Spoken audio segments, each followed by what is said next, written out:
نحمده ونصلي على رسوله الكريم أما بعد أعوذ بالله السميع العليم من الشيطان الرجيم بسم الله الرحمن الرحيم قل إن كنتم تحبون الله فاتبعوني يحببكم الله ويغفر لكم ذنوبكم والله غفور رحيم قل أطيعوا الله والرسول فإن تولوا فإن الله لا يحب الكافرين۔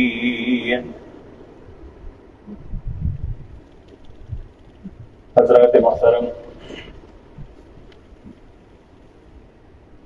یہ آیت بظاہر تو اہل کتاب کے لیے اتری تھی۔ یہ دونوں آیتیں یعنی آیت نمبر 31 اور 32، لیکن دنیا کا ہر انسان جو ہے ان آیات پہ عمل کرنے کا پابند ہے،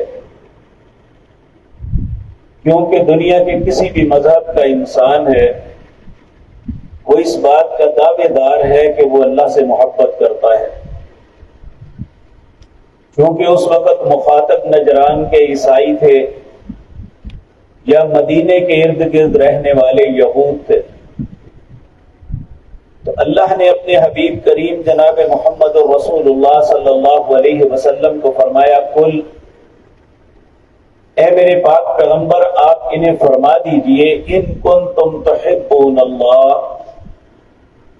اگر تم اللہ رب العزت سے محبت کے دعوے دار ہو کہ ہم اللہ سے محبت کرتے ہیں، تو پھر تم سب کے لیے ضروری ہے کہ فاتبعونی، میری اتباع کرو۔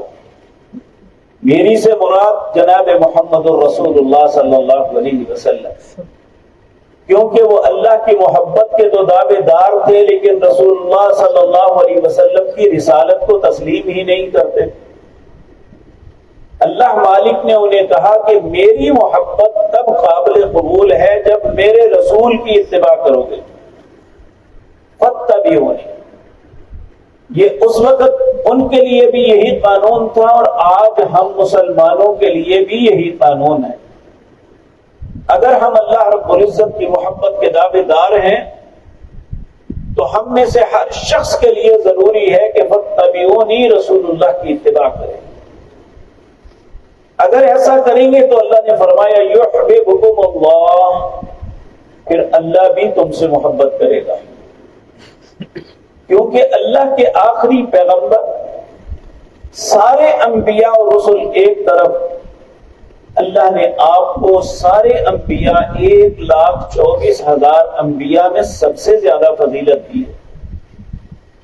ویسے تو کسی عام نبی کی مخالفت، کسی چھوٹے نبی کی بھی مخالفت یا جو ہے اس کی اتباع نہ کرنا اللہ کو قبول نہیں، تو خصوصاً جناب محمد رسول اللہ کی نافرمانی اللہ کس طرح قبول فرما سکتے ہیں؟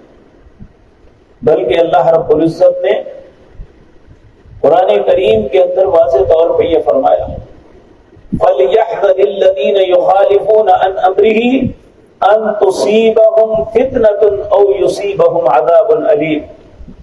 تمہیں میرے اس نبی کی مخالفت کرتے ہوئے اللہ سے ڈرنا چاہیے کہ اللہ تمہیں کسی فتنے میں نہ ڈال دے یا دردناک عذاب میں نہ ڈال دے۔ اور یہ بات یاد رکھیں کہ کوئی بھی شخص جو رسول اللہ صلی اللہ علیہ وسلم کی اتباع اپنے اوپر فرض تصور نہیں کرتا، اس کے لیے دنیا اور آخرت میں کوئی خیر کا رستہ نہیں ہے۔ ہمارے لیے ضروری ہے کہ ہم آپ کی اتباع کریں اور اللہ کی محبت کے حقدار بنیں۔ اللہ نے فرمایا یحببکم اللہ، پہلی بات اللہ تم سے محبت کرے گا اگر رسول اللہ کی اتباع کرو۔ دوسری بات ویغفر لکم ذنوبکم، اللہ تمہارے گناہوں کو بھی بخش دے گا۔ واللہ غفور الرحیم، اللہ بخشنے والا مہربان ہے۔ پھر فرمایا قل، اے پیغمبر انہیں بتا دیجئے، اطیعوا اللہ والرسول، جس طرح اللہ کی اطاعت کرنی ہے اس طرح رسول اللہ کی بھی اطاعت کرنی ہے۔ کیونکہ آپ نے فرمایا کہ میرے بعد ایک وقت ایسا آئے گا، ایک پیٹ بھرا شخص تکیے سے ٹیک لگائے بیٹھا ہوا کہے گا جو قرآن میں آیا ہے حلال وہ حلال سمجھیں گے، جو حرام وہ حرام سمجھیں گے، اس کے علاوہ ہمارے اوپر کوئی چیز نہیں۔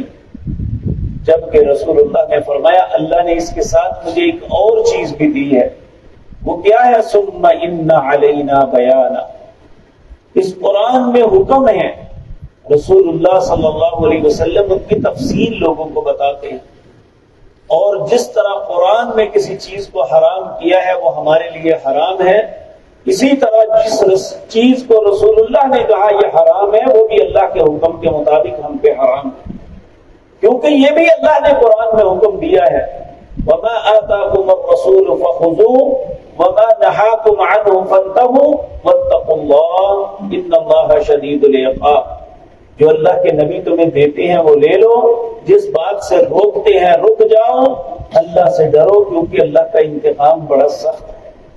تو رسول اللہ کی بات کو نہ ماننا اللہ کے انتقام کو دعوت دینا ہے۔ اس لیے جس طرح آج ہم سمجھتے ہیں کہ بعض لوگوں نے اپنے پاس سے شریعت کے اندر اپنی ڈیفینیشن بنائی ہوئی ہے، جی نماز کے اتنے فرائض ہیں، اتنی سنتیں ہیں، اتنے واجبات ہیں، اس نے یہ حق دیا ہے۔ جس طرح اللہ کی بتائی ہوئی بات فرض ہے، اسی طرح رسول اللہ صلی اللہ علیہ وسلم کا حکم بھی فرض ہے، وہ کوئی الگ چیز نہیں ہے۔ اسی طرح یہ وضو کے اتنے فرض ہیں، اتنی سنتیں ہیں، اتنی فلاح ہیں، یہ سب اپنے پاس سے گھڑی گئی باتیں ہیں۔ جس طرح اللہ کا حکم 4 باتوں میں ہے، یا ایھا الذین آمنوا اذا قمتم الی الصلاۃ فاغسلوا وجوہکم وایدیکم الی المرافق وامسحوا برؤوسکم وارجلکم الی الکعبین، یعنی 4 چیزیں، یہ فاغسلوا وجوہکم چہرے کو دھونا، وایدیکم الی المرافق کوہنیوں تک باہوں کو دھونا، اور سر کا مسح کرنا، پاؤں کو دھونا۔ اب یہ فرض ہے نہیں، باقی سنتیں ہیں، کیا سنتیں چھوڑ دے تو وضو ہو جائے گا؟ ایک آدمی بسم اللہ نہیں پڑھتا، وضو ایسے ہی کر لیتا ہے، کیا اس کا وضو ہو جائے گا؟ ایک آدمی کلی نہیں کرتا، ناک میں پانی نہیں چڑھاتا، کیا اس کا وضو ہو جائے گا؟ نہیں ہوگا۔ جس طرح وہ 4 چیزیں فرض ہیں، اسی طرح دوسری چیزیں بھی ہم پہ فرض ہیں جو رسول اللہ صلی اللہ علیہ وسلم نے بتلائی۔ تو اللہ رب العزت یہاں حکم دے رہے ہیں، قل اے پیغمبر انہیں فرما دیجئے، اطیعوا اللہ والرسول، اللہ کی اطاعت کرو اور اس کے رسول کی اطاعت کرو، فإن تولوا اگر روگردانی کی، فإن اللہ لا يحب الکافرین، پھر اللہ ایسے کافروں سے محبت نہیں کرتا۔ یعنی اللہ کی بات کا انکار کرنا بھی کفر ہے، رسول اللہ کے حکم کا انکار کرنا بھی کفر ہے۔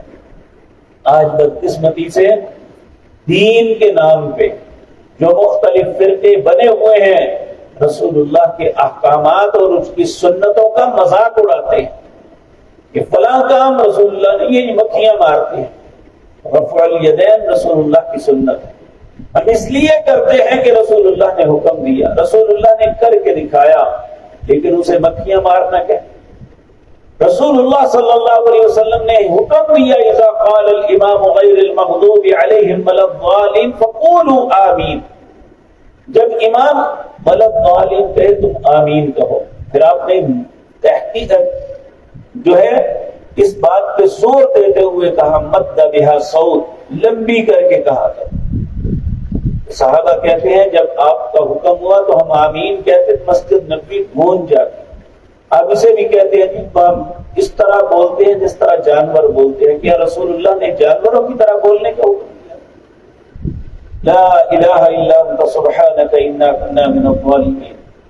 رسول اللہ صلی اللہ علیہ وسلم کے احکامات کا مذاق اڑانا یہ وتیرہ بنا ہوا ہے، اپنے آپ کو مسلمان بھی کہنا اور رسول اللہ کی سنتوں کا مذاق اڑانا۔ اور کتنے ہی ملحد لوگ ہیں، اگر کسی نے چہرے پہ رسول اللہ کی سنت سجائی ہے، داڑھی رکھی ہے، تو اس کا مذاق اڑاتے ہیں۔ اگر کوئی رسول اللہ کا حکم سمجھ کے اپنے ٹخنوں کو ننگا رکھتا ہے تو اس کا مذاق اڑایا جاتا ہے۔ اگر کوئی بیٹی، ماں یا بہن رسول اللہ کا حکم یا اللہ کا حکم سمجھ کے پردہ کرتی ہے تو اسے کہتے ہیں انہوں نے تمبو اوڑھا ہوا ہے. یعنی یہ سب کچھ وہ لوگ کر رہے ہیں جو بظاہر اللہ کو رب مانتے ہیں, رسول اللہ کی رسالت کا اقرار اور محبت کا دعوے دار ہیں, لیکن اللہ اور اس کے رسول کے احکامات کا مذاق اڑاتے ہیں. کل کیا اللہ اور اس کے رسول کو منہ دکھائیں گے؟ اللہ رب العزت فرماتے ہیں قل انہیں فرما دیجئے اطیعوا اللہ والرسول, اطاعت کرو اللہ کی اور اس کے رسول کی. فإن تولوا, اگر روگردانی کی تو فإن اللہ لا يحب الکافرین, ایسے کافروں سے اللہ محبت نہیں کرتا. اللہ ہمیں سچا پکا مسلمان بنائے, ہمیں اپنی اطاعت کے ساتھ ساتھ رسول اللہ صلی اللہ علیہ وسلم کی اطاعت کی بھی توفیق عطا فرمائے. اقول قولی ھذا واستغفر اللہ.